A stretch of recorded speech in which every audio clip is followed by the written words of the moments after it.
Mari kita satu dalam doa. Tuhan, kembali kami datang kepadamu. Kami memohon supaya Engkau mengisi lagi dahaga jiwa kami melalui roti kehidupan, roti surgawi, yaitu kebenaran-kebenaran firman-Mu, sehingga kami boleh dikuatkan secara rohani. Tidak ada satupun di antara kami yang tidak memiliki berkat secara khusus dan pribadi.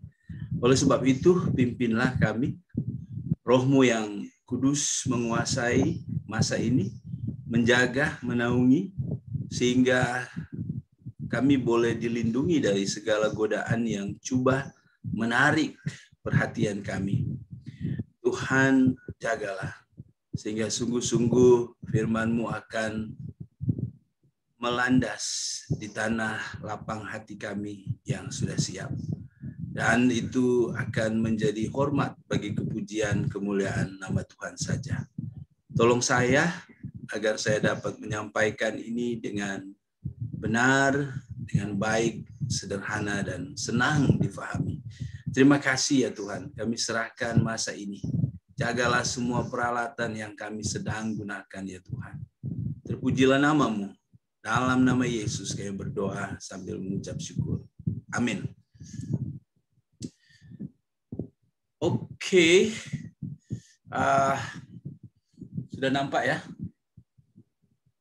Jadi pada pagi hari ini, peluang yang diberikan kepada saya adalah mengatasi perpecahan di dalam gereja. Dan teksnya terdapat dalam Kolose 3 ayat 14 sampai ayatnya yang ke-15. Dan tentu jangan lupa kita masih dalam tema besar mengenai kemenangan melalui Kristus. Oleh itu apa maksudnya di sini? Mengatasi perpecahan, cara-cara mengatasinya, jangan lupa, itu bukan atas kekuatanmu, itu bukan atas kekuatanku, tetapi itu atas kekuatan daripada Kristus. Oleh itu temanya selalu kita sadar. Ini adalah kemenangan melalui Kristus. Oke, sebelum kita akan menikmati berkat-berkat di sana, saya ingin membawa kita untuk memahami konteks daripada dua ayat yang kita akan ekspos. Dua ayat yang kita akan eksposisi. Jadi ini saya perhatikan adalah ada dalam bab 3. Mula ayat 1 sampai ayat 17. Itu konteksnya. Dan itu tidak lepas dari ayat 1. Ayat 1 itu Paulus sedang berbicara bahwa karena itu kalau kamu dibangkitkan bersama dengan Kristus, ingat karena itu berarti karena hal-hal yang dia bicarakan di bab 2 dan bab 1.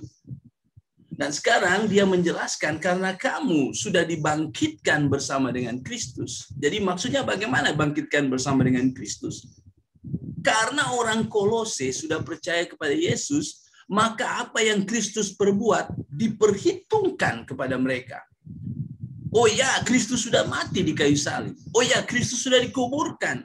Tapi jangan lupa, Kristus pun dibangkitkan. Maka kamu dan saya sudah juga turut dalam kematian Kristus, dalam penguburan Kristus, tapi juga dalam kebangkitan Kristus. Nah, sebagai orang yang sudah dibangkitkan bersama Kristus, marilah sekarang mengisi hidup kita dengan cari perkara yang di atas, bukan perkara yang di bawah. Nah, Paulus sedang menguraikan apa mencari perkara yang di atas itu. Ayat 2 bicara, kuasai pikiran. Pikiran itu medan pertempuran, saudara. Kuasai. Jangan biarkan kedaginganmu menguasai. Jangan biarkan dunia menguasai. Jangan biarkan iblis menguasai. Apalagi ayat 5. Matikanlah dalam dirimu segala yang duniawi. Apa itu yang duniawi? Cabul, najis, hawa nafsu, nafsu jahat, serakah. Yang sama dengan penyembahan berhala. Apalagi buang yang marah. Buang geram. Wah, itu marah bagaimana? Marah dan geram bezanya, geram lebih tinggi daripada marah. Ya kan? Geram. Jahat.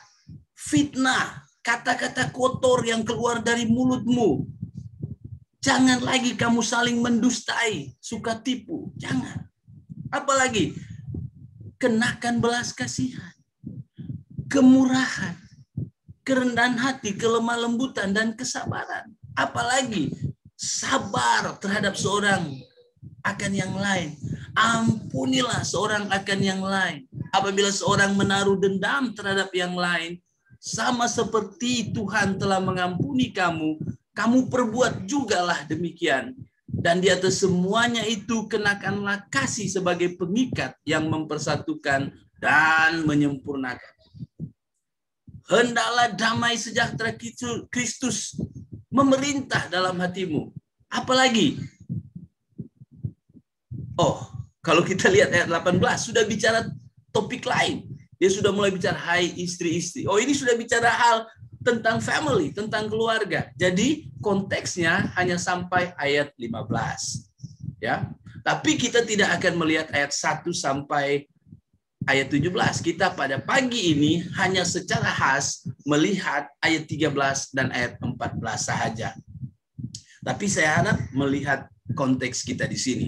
Jadi ayat 13 sampai 14 ini adalah bahagian daripada ayat 1 itu, yaitu bagaimana seorang percaya sekarang yang sudah ditebus mencari perkara yang di atas. Jadi ayat yang kita akan bicarakan hari ini, memang ini berbicara mengenai bagaimana mengatasi perpecahan dalam gereja. Tapi jangan lupa, ini juga adalah bagian dari karakter Kristen, karakter orang yang sudah dibangkitkan dalam Kristus yang sedang berjalan hanya untuk mencari perkara yang di atas. Mari kita mulai dengan mengeksposisi 2 ayat kita pada pagi hari ini, 13-14. Saudara, setelah saya merenungkan ini, saya mendapatkan 3 sifat di sana. Yang pertama adalah sabar. Lihat, sabarlah kamu seorang terhadap yang lain. Dan yang kedua adalah ampuni. Lihat, dia berkata, ampunilah seorang akan yang lain. Apabila yang seorang menaruh dendam terhadap yang lain, sama seperti Tuhan telah mengampuni kamu, kamu perbuat jugalah demikian. Dan yang ketiga adalah kenakanlah kasih. Dan di atas semuanya itu, kenakanlah kasih sebagai pengikat yang mempersatukan dan menyempurnakan. Saudara, kalau kita ingat tentang tajuk kita, mengatasi perpecahan dalam gereja, apakah ketiga sifat ini dapat menolong mengatasi perpecahan dalam gereja? Sabar, mengampuni, kenakan kasih, apakah dapat menolong mengatasi perpecahan dalam gereja? Mungkin kita berkata, what? Perpecahan? Gereja boleh berpecah? Saudara, herankah mendengar bahwa gereja boleh berpecah? Oh yolah, masa gereja? Tak mungkinlah, gereja kudus, suci.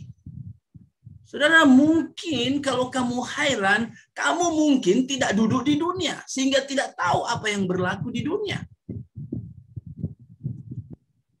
Salah satu dusta iblis, salah satu tipu iblis adalah orang beriman tak mungkin berdosa lagi.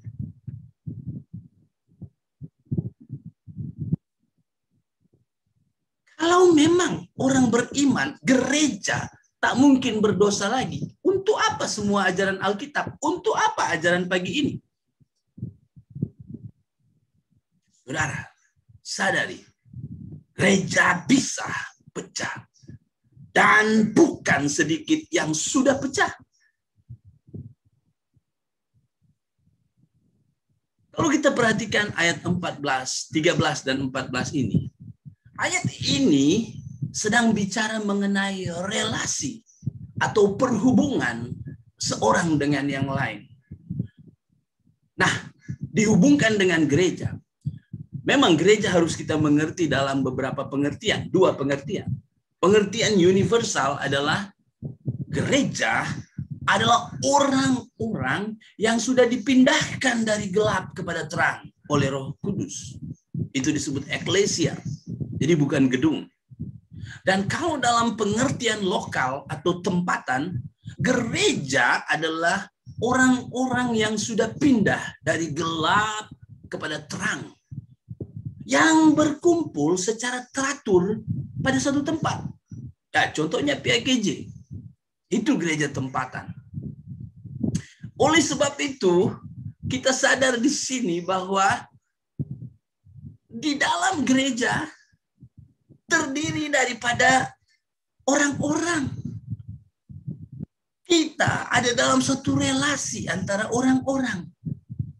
Nah, penting sekali untuk menjaga supaya tidak pecah relasi yang ada dalam sebuah jemaat lokal tersebut. Oleh itu, mari kita fokus lagi ayat ini. Sabar, ampuni, kenakanlah kasih. Adakah tiga sifat ini akan menjadi jawaban terhadap soalan bagaimana mengatasi perpecahan dalam gereja? Mari kita mulai dengan sabar. Kesabaran itu, setelah saya siasat, itu dari kata anexo. Jadi bahasa Yunani kalau berpasangan dengan subjeknya, orang pertama jamak, orang kedua majemuk, orang ketiga majemuk, orang pertama singular atau tunggal, orang kedua tunggal, maka kata kerja itu akan bertukar. Tapi ini dari kata aksio. Jadi dia bisa jadi aksiomai, aksio, dan seterusnya. Tapi ini adalah aksio. Anexo. Dan bila saya perhatikan dalam sabda, definisi kata ini adalah sabar terhadap, menyambut dengan rela hati, menahan, menanggung, menerima, sabar. Bahasa Inggrisnya ini, to hold up, to hold oneself, to sustain, to bear, to endure. Kamu bisa lihat dalam link yang saya bagi ini. Dan mari kita melihat contoh penggunaan. Dalam waktu yang terbatas, saya hanya memberikan 2 contoh. Dan saya selalu menggunakan Bible Hub, ya. Contoh pertama, kata ini digunakan di 1 Korintus 4 ayat 12. Ini aksiometa. We, orang pertama majemuk, ya. Kami bertungkus lumus menyara hidup. Kami membalas sumpah serana dengan berkat restu dan bersabar ketika dianiaya. Ini Paulus bicara. Jadi saudara, kata sabar di sini adalah suatu sifat aktif bertahan pada sesuatu yang menyakitkan. Sekali lagi, dari penggunaan kata ini, maka kita boleh tarik arti dari kata sabar, yaitu sifat aktif yang bertahan pada sesuatu yang menyakitkan. Oke, itu contoh pertama. Contoh yang kedua yang bisa kita lihat, itu bisa terdapat dalam 2 Korintus 11 ayat 1. Aku harap kamu akan bersabar dengan satu kebodohan kecilku, sememangnya kamu bersabar dengan aku. Nah, kata bersabar di sini, kata itu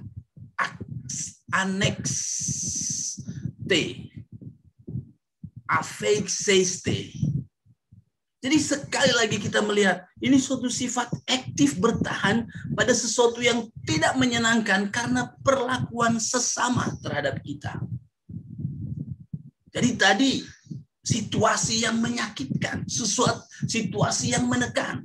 Sekarang perlakuan sesama yang tidak menyenangkan. Jadi saudara, arti kata sabar ini secara sederhana adalah karakter yang kuat untuk menanggung sesuatu yang tidak menyenangkan, baik oleh situasi maupun oleh sesama. Saya kira Uncle Dan baru saja mempraktikkan sifat sabar ini, menahan, menanggung sesuatu yang tidak menyenangkan, menekan. Dr. Simon juga ya. Dan kamu semua yang pernah mengalami sakit, yang pernah mengalami kemalangan. Tapi juga mungkin oleh karena kelakuan sesama yang tak menyenangkan, maka kata sabar ini yang digunakan. Nah, saudara, dalam gereja tempatan, kita bukan mungkin, tapi kita pasti akan mengalami sesuatu yang tak menyenangkan dalam relasi kita dengan sesama ahli gereja. Boleh jadi itu karena mereka sengaja atau mereka tak sengaja, silap. Boleh jadi yang tak menyenangkan itu adalah karena respons balas mereka dari cara kamu. Entah kamu sengaja atau entah kamu silap. Ingat, kita semua adalah orang-orang berdosa, saudara. Kita semua belum ada yang sempurna. Maka betapa pentingnya saudara melengkapi dirimu dalam relasi dengan gereja ini dengan karakter anekso. Menanggung yang tidak menyenangkan, baik oleh situasi maupun oleh sesama. Oh, saudara, ingatlah, kalau orang tak mau koyak hati, hiduplah di hutan sendiri. Hidup di hutan pasti tak akan ada orang yang boleh koyak hatimu. Tapi tak berapa lama orang akan sadar kesunyian akan segera membunuhmu. Realitasnya, kenyataannya adalah Anda harus siap terluka. Tapi pada saat yang bersamaan, Anda pun sebenarnya akan melukai orang lain. Dalam Alkitab penuh dengan kisah-kisah seperti ini. Saya kutip dari Pendeta Wahyu Pramudia. Saudara, jadi karakter sabar ini, karakter yang kuat menanggung sesuatu yang tidak menyenangkan, baik oleh situasi maupun oleh sesama, memang amat penting untuk kamu dan saya miliki dalam berhubungan, dalam membina relasi dalam gereja tempatan. Saya membaca informasi dari God Questions. Dia berkata, meskipun sebagian besar orang menganggap kesabaran sebagai tindakan menunggu yang pasif atau menerima dengan lemah lembut, tapi sebenarnya sebagian besar kata-kata Yunani yang diterjemahkan kesabaran di Perjanjian Baru adalah kata-kata aktif dan kuat, saudara. Saya setuju. Jadi, mari kita perhatikan akibat seorang percaya yang mengenakan sifat dan karakter sabar ini, maka dia adalah menjadi orang yang tak akan senang tersinggung. Oh, saudara, orang yang tak mudah tersinggung itu sesuatu yang luar biasa. Karena apa? Karena dia tahan, dia mampu menanggung situasi yang tak menyenangkan atau apa perbuatan sesama yang tak menyenangkan. Mungkin kita masih ingat minggu lepas apabila Pak Rusyan bicara, satu slide yang saya perhatikan, dia bicara bahwa jangan lupa dunia ini penuh dengan kepalsuan. Mereka suka mengatakan kamu tak layak, kamu tak dicintai, kamu tak berdaya, kamu tak mampu, kamu penuh kekurangan, kamu bodoh, kamu tak bagus, kamu tak berguna. Saudara, kalau kita tidak punya sifat kesabaran dan kita dibentuk oleh dunia, alamak. Kamu, contoh saja. Kamu tengok kawan-kawan pergi ke ruang bawah. Mereka buat sesuatu pertemuan. Kamu mulai pikir, mengapa mereka tak bagi tahu saya? Mereka memang tak menyukai saya. Saya memang tak layak. Oh, saudara, ini yang dimaksud dengan kamu menjadi mangsa psikologi kamu. Ini lebih teruk daripada tangan yang terikat. Hati kamu sudah terikat. Bahaya sekali. Janganlah kita bermental seperti ini. Buanglah itu. Kenakanlah sabar. Anekso itu. orang-orang yang tak akan menjadi berkarakter senang tersinggung. Ingat, kita ada dalam relasi dengan orang lain, saudara. Dengan mengenakan sabar ini, orang tak akan senang putus asa dalam menjalin relasi. Mereka selalu punya harapan terbaik bagi orang lain.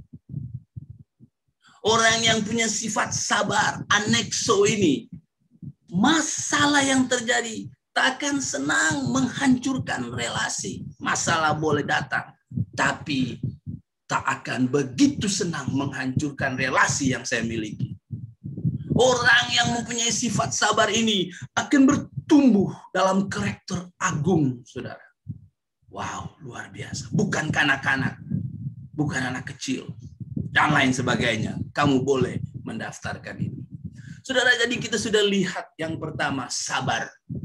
Sekarang kita akan lanjut dengan melihat yang kedua, yaitu ampuni. Tapi setelah kita melihat tentang sabar ini, apakah betul kalau setiap ahli dalam gereja mempunyai karakter sabar yang sangat ketara dan menonjol, apakah ini dapat menolong mengatasi perpecahan dalam jemaat, dalam gereja? Yes, pasti.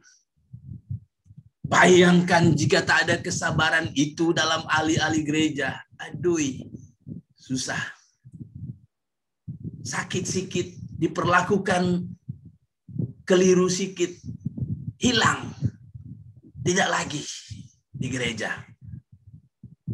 Dengar kata-kata yang tak sedap, hilang di gereja. Pindah gereja sana, pindah gereja situ. Saudara, bagi saya sudah 7 tahun dengan PAKJ. Saya melihat PAKJ telah membuktikan karakter ini, puji Tuhan. Tapi bahkan tingkatkan, saudara. Demikianlah satu sifat yang sudah kita lihat. Dan selanjutnya kita lihat sifat mengampuni. Saudara, kata asli dari mengampuni adalah, wah ini seperti cacing-cacing ya, exarizomenoi. Dan dari definisinya, kata ini artinya memberi, mengaruniakan, memperlakukan dengan murah hati, mengampuni, menyerahkan atau melepaskan, menghapus piutang, mengembalikan, menganugerahkan, mengaruniai, menghapus hutang, mengampuni. Bahasa Inggrisnya ini, to do something pleasant or agreeable, to do a favor, to gratify, dan seterusnya, dan seterusnya. Ya, saudara, setelah saya memperhatikan dalam Bible Hub, kita mendapatkan 2 contoh lagi. Banyak contoh sebenarnya, tapi saya hanya beri 2 contoh saja. Contoh yang pertama kita bisa lihat dalam Lukas 7 ayat 42. Oleh sebab mereka tidak dapat membayar hutang itu, dia pun menghapuskan hutang. Nah, menghapuskan itu ini. He forgave. Exarisasto.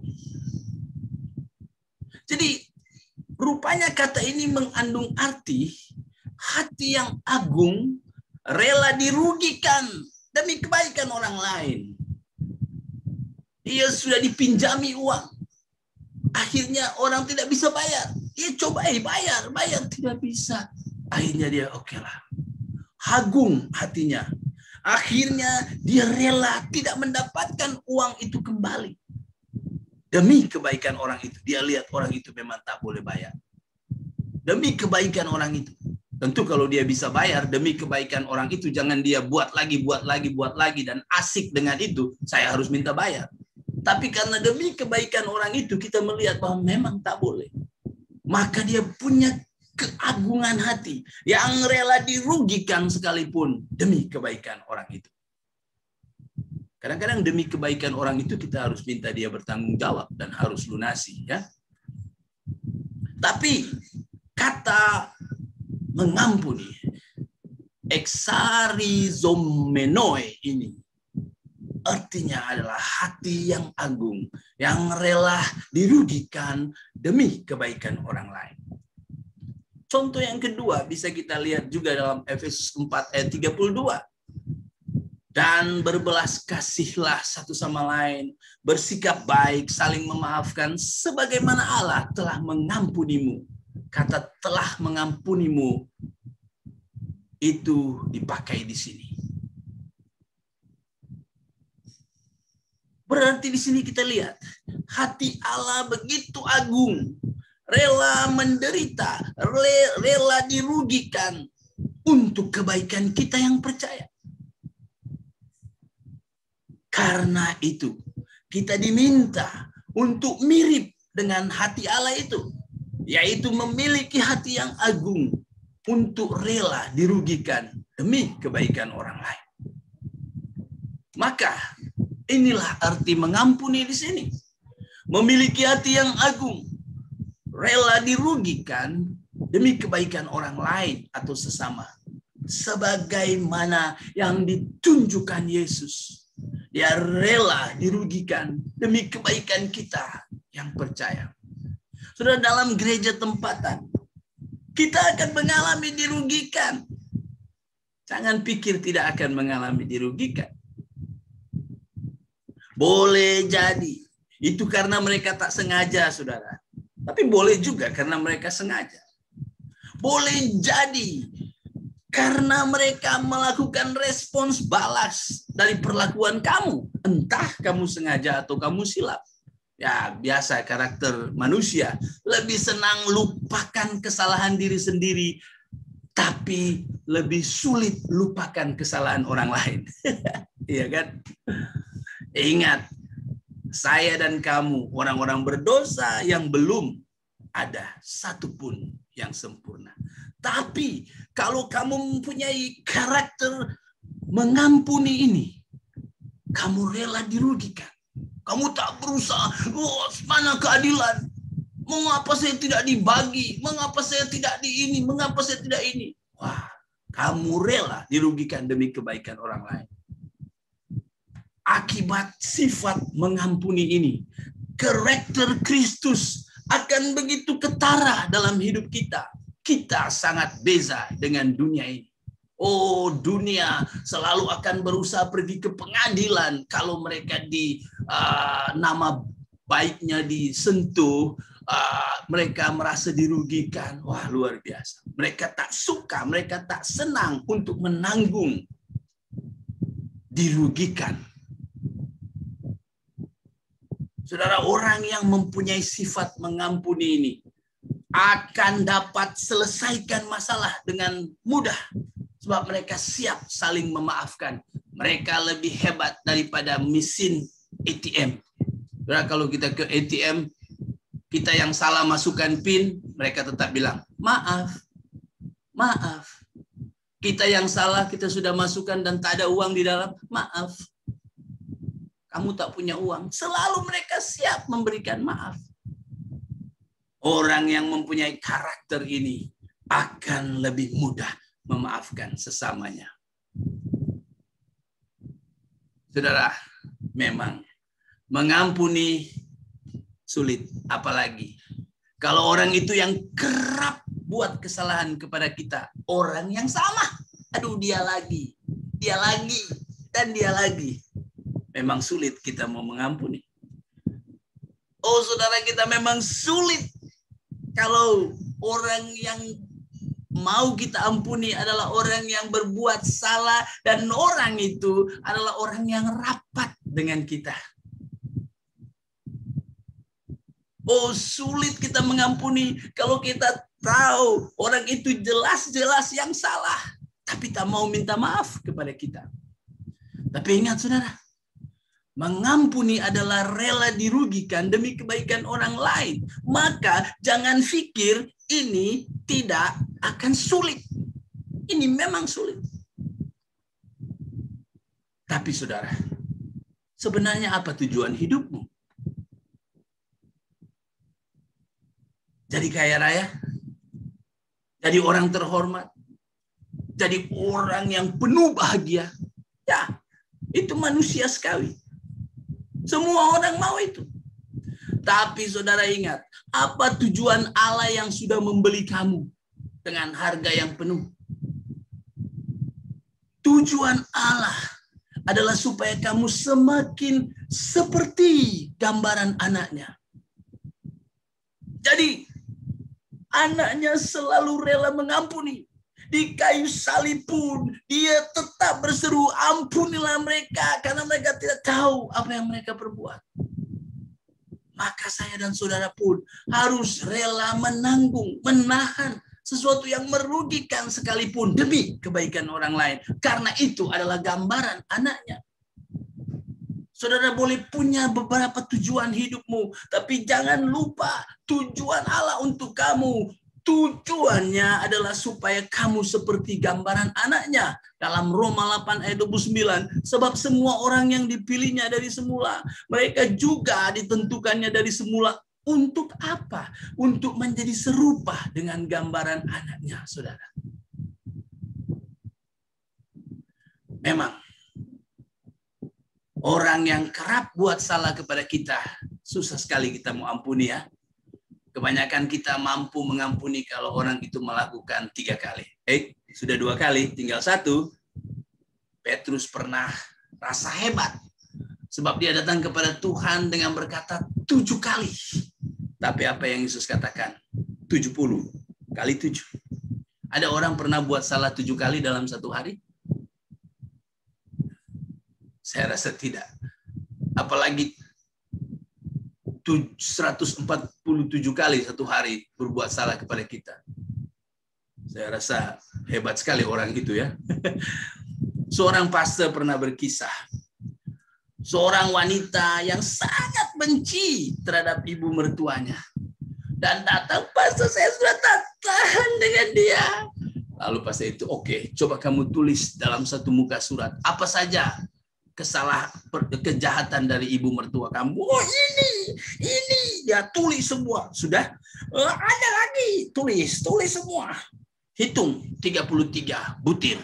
Oke. Sekarang kamu tulis apa saja kesalahan kamu kepada Tuhan. Ya tulislah. Tulis lagi. 140-an. Saudara, mau Tuhan ampuni kamu? Oh Bapak, ampunilah kesalahanku seperti aku mengampuni sesamamu. Dan akhirnya wanita itu sadar. Saudara, mengampuni memang sulit ketika yang melakukan kesalahan adalah orang yang rapat dengan kita. Bukankah dia satu gereja dengan saya? Wah, tega sekali dia menyakiti saya. Kalau orang yang bukan satu gereja dengan saya, oke lah. Tapi ini orang satu gereja dengan saya. Wah, sakit memang. Pasti lebih sakit kalau orang yang rapat dengan kita melakukan kesalahan dibandingkan dengan orang asing. Orang berkata, orang yang rapat dengan kita adalah mereka yang posisinya sangat berpotensi melukai Anda. Tapi ingat, bukankah Yesus pun dijual oleh orang yang rapat dengan dia? Bukankah Yesus pun disangkal oleh orang yang rapat dengan dia? Anak saya baru-baru sedih sekali karena teman-teman yang dia anggap dia punya teman. Nah memang orang-orang yang rapat dengan kita pasti sangat berpotensi menyakiti kita. Tapi Tuhan punya tujuan. Kamu punya tujuan hidupmu, oke. Tapi jangan lupa Tuhan punya tujuan. Tuhan mau kamu menjadi seperti gambaran anaknya. Oh betul, kita memang akan sulit mengampuni kalau orang yang berbuat salah dengan kita jelas-jelas salah, tapi tak mau minta maaf. Ada yang memang bukan tak mau minta maaf, tapi sudah lama mati. Tapi orang itu tetap kekal membenci dan tak mau mengampuni orang itu. Wah, banyak kisah-kisah memilukan seperti itu. Tapi saudara, kita harus berupaya untuk mengampuni orang lain. Ya sekarang ada banyak message. Cobalah WhatsApp kalau saudara duluan berusaha berupaya untuk selesaikan.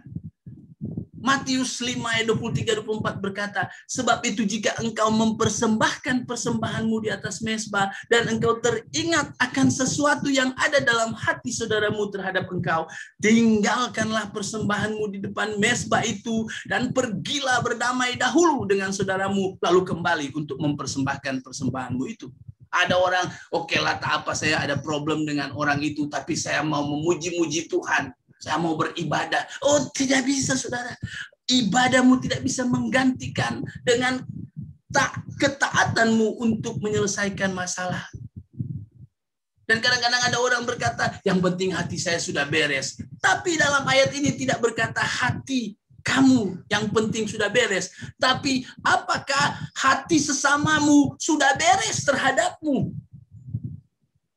Itu kan bukan urusan saya. Yang penting hati saya sudah oke. Dia mau hati bagaimana, saya tak care. Saya tak peduli. Tidak boleh. Kalau saudara tahu ada hatinya yang ada masalah dengan kamu, kamu harus aktif. Kamu harus berupaya untuk menyelesaikan. Inilah karakter mengampuni. Ya, kecuali kamu sudah berupaya, halo, dan dia tetap tutup-tutup. Ada ayat yang berkata, apabila itu bergantung padamu, usahakanlah perdamaian. Kalau dia memang tidak mau berdamai, ya itu tanggung jawab dia. Tapi kamu tidak mau berupaya, itu tanggung jawab kita. Ada orang di gereja hebat, mengasihi lebih sungguh, tapi terus tak ada hati yang rela mengampuni, memaafkan dengan tulus kepada orang lain. Itu bentuk dari ketidaktaatan. Kamu di mulut saja mengasihi. Ada orang bercanda, di surga banyak mulut-mulut saja. Ini mulut siapa? Oh, Pak Mike. Mengapa? Di gereja pandai menyanyi, jadi mulut masuk surga. Saudara, jangan keraskan hati. Tinggalkan persembahanmu di depan mezbah itu dan pergilah berdamai dahulu dengan saudaramu. Lalu kembali mempersembahkan persembahanmu itu. Maka persembahanmu itu diterima. Saudara, saya juga membaca beberapa informasi dari orang-orang psikologi. Ya, mungkin mereka bukan orang Kristen, tapi mereka melihat, mempelajari tubuh manusia, mempelajari emosi manusia. Dan ternyata, saudara, saya baca saja. Para ahli psikologi mempercayai bahwa memaafkan memiliki kesan, efek yang sangat positif bagi kesehatan.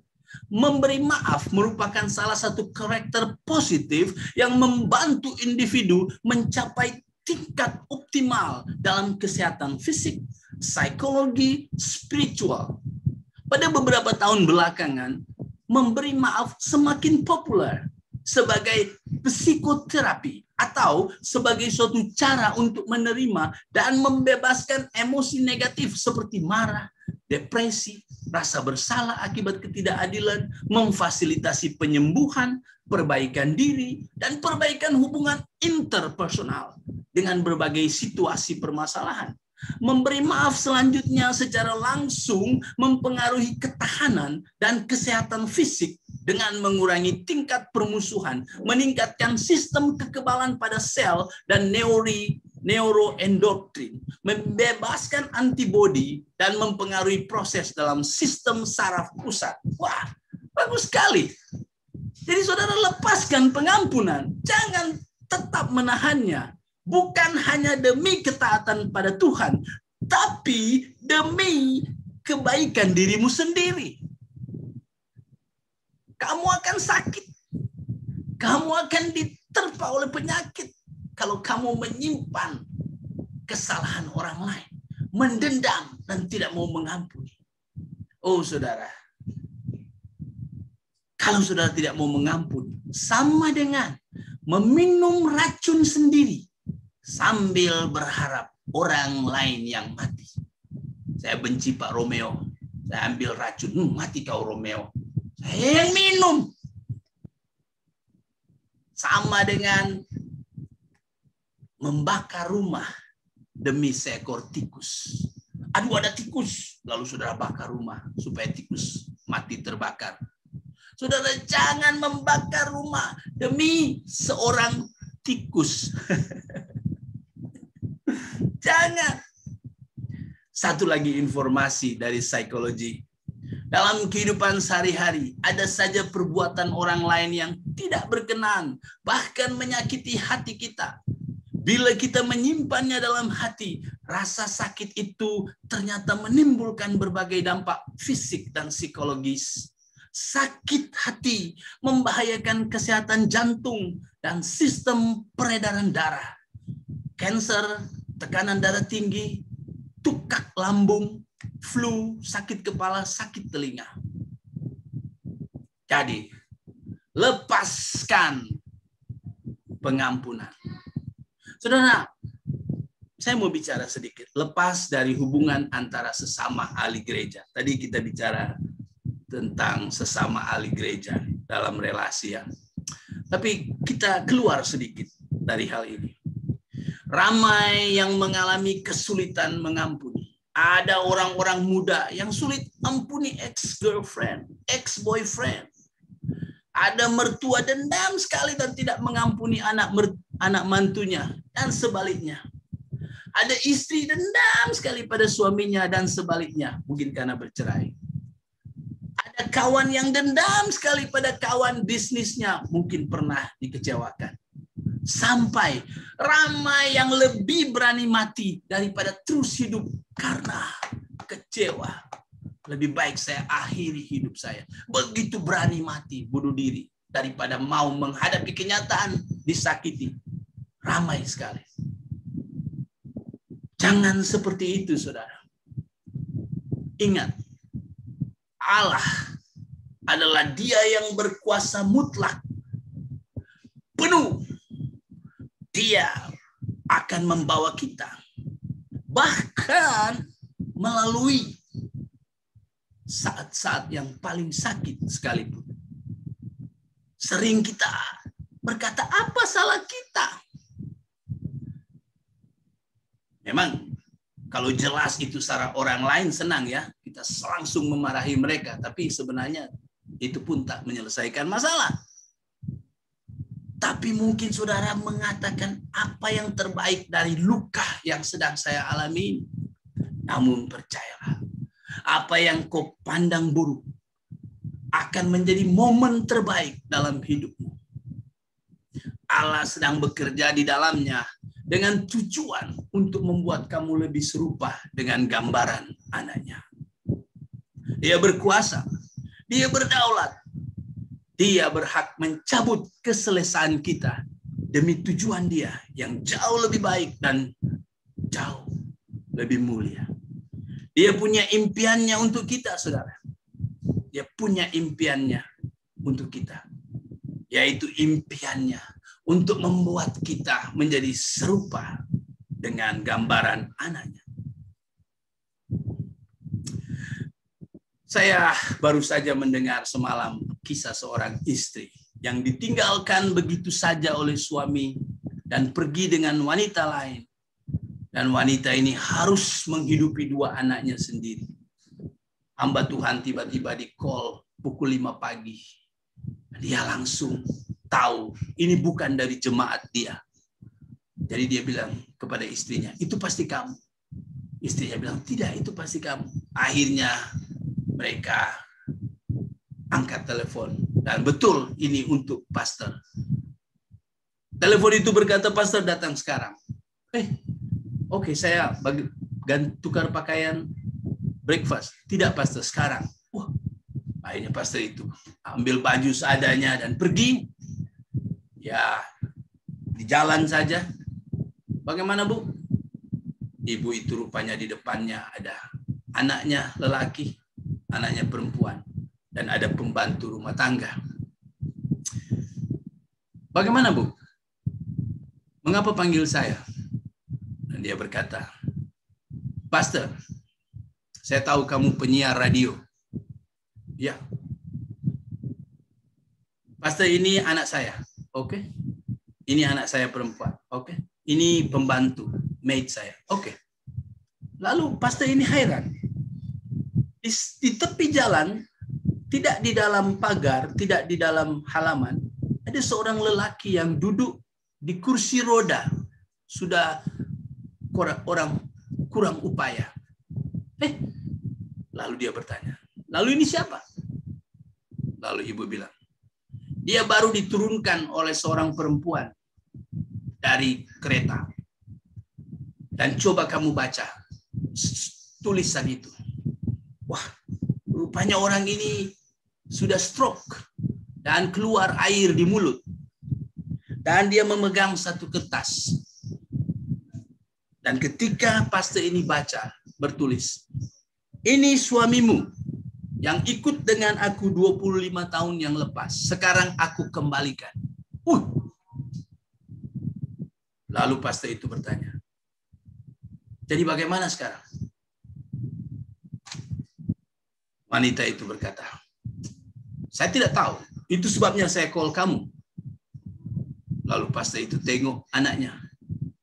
Lalu bagaimana? Siap terima? Anak lelaki berkata, no. Pandang anak perempuan. Bagaimana? Siap terima? No. Dia tanya kepada maid, siap terima? Maid berkata, saya tak ada hak suara. Lalu pastor itu berkata, bagaimana? Itu sebabnya pastor kami panggil kamu. Oke. Jadi kamu suruh saya untuk buat keputusan? Ya? Oke. Dia tanya sama maid. Ada bilik kosong? Ada. Bawa, masuk. Wah, mereka kejut. Siapa mau tanggung? Pastor itu, saya.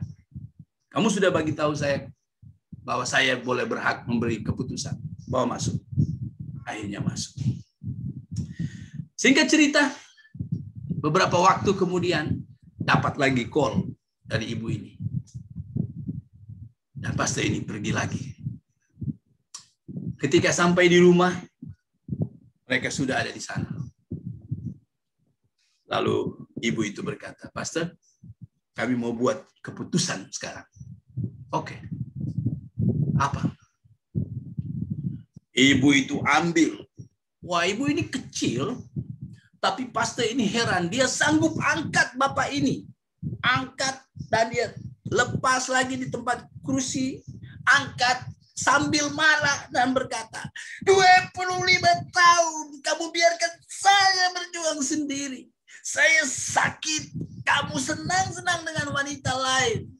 Saya mengurus anak-anak yang sakit dengan jerih lelah sendiri tanpa kamu. Wah, pasti lihat sampai 20 menit. Aduh, habis ini. Stop 25 menit. Pasti bilang, oke. Sekarang saya mau bicara.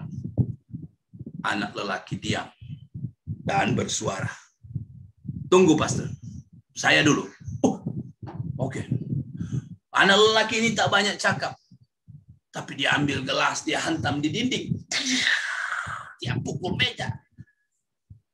Waktu saya graduation, di mana kamu?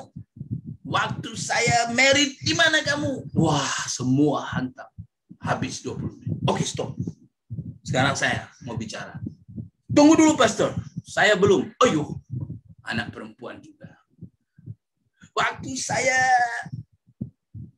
nursery school, tak pernah satu kali pun ayah hantar saya ke sekolah. Waktu saya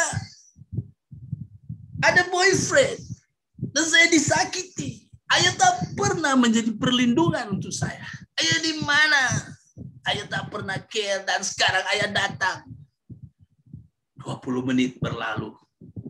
Lalu pastor itu mulai bicara. Tapi sebelum pastor itu bicara, ibu itu berkata, pastor stop dulu. Kenapa ini? Dan ibu itu berkata, tapi sekarang kami mengampunimu. Kami mengampunimu. Kami belum lama ini ingat hari-hari di mana kamu baru saja tinggalkan kami. Saya dan anak-anak mendoakan supaya Tuhan kembalikan ayah dan suami kami dalam keadaan apapun.